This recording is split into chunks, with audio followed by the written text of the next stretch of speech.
Fish? Fish. Well, jeez. Switch lures and look what happens. Yeah, they don't want chatterbait, do they? Switch lures and look what happens.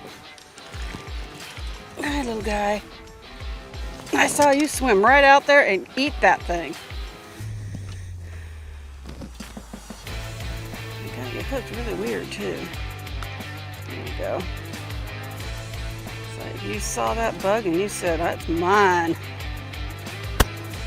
Nice. There's a little buck, Yeah. hungry, wants to eat.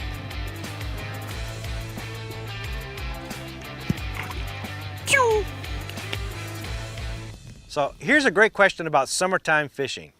Glenn, how important is it to find oxygen-rich water during the summer when the water temperatures are really warm?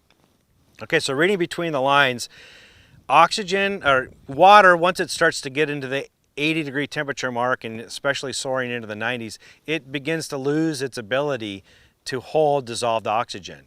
And the less oxygen that water holds, the less appealing that is to bait fish and bass. So yeah, finding oxygen-rich water is really important because you're apt to find more bass and more bait fish, and the action will be greater than in those areas that don't have it. So typically, deeper water during the summertime holds more oxygen. There's always exceptions to the rules, though. Don't assume because the water temperature is really warm, all the bass are going to be deep. There's variables that can change that. For example, if you have a lot of vegetation, that vegetation produces oxygen, and so the water may have more oxygen there than, say, when there's no oxygen. Or, say for example it's hydrilla or milfoil, it tops out on the surface and actually produces shade underneath, then the water underneath that shade, that canopy, can be cooler, maybe 5 degrees cooler. And so it can hold more oxygen and it'll be cooler than what your temperature gauge reads on your trolling motor. So it can hold more oxygen, plus there's vegetation, so that adds to the oxygen. Also, wind can create a lot of oxygen. You get wind up on the shallows and it's churning up the water. That will oxygenate the water as well.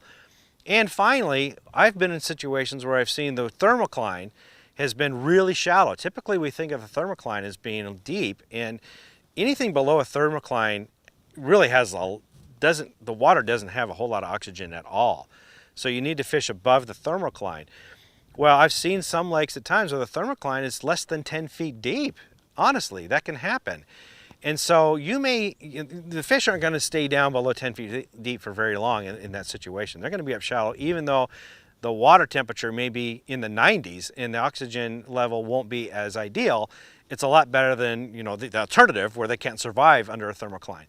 So just understand, as a general rule, the warmer the water temperature, yeah, you'll find fish deeper, all things being equal, but there's a lot of variables to pay attention to where they may be shallow even though the water temperature is really warm. If you have any questions for me, please fire them at me at this email down below, or you can always shoot me a question on Facebook. For more tips and tricks like this, visit bassresource.com.